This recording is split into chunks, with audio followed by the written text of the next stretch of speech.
এখানে আমি নিয়ে নিয়েছি শীতকালের খুবই ফেভারিট একটা জিনিস পেঁয়াজ শাক, তার সাথে তলায় লাগানো রয়েছে অল্প অল্প ছোট ছোট পেঁয়াজ।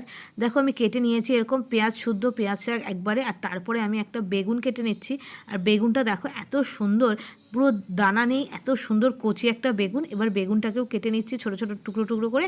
আর তারপরে কড়াইতে অল্প তেলেই রান্নাটা হয়ে যাবে।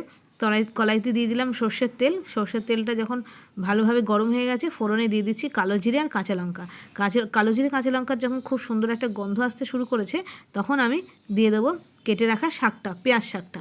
এইভাবে পেঁয়াজ শাক রান্না করে খেয়ে দেখো, বেগুনের সাথে ভীষণ ভালো লাগে, রুটির সাথে তো খুবই ভালো লাগে খেতে।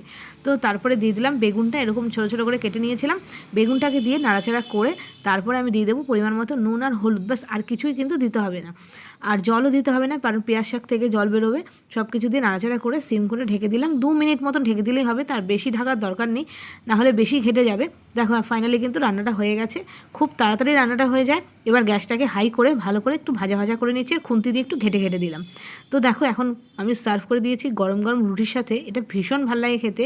আর শীতকালের এই খাওয়াটা আমাদের বাড়ির খুবই পছন্দ, সবাই খুব পছন্দ করে, খুব ভালো লাগে খেতে, খুব টেস্টি হয়।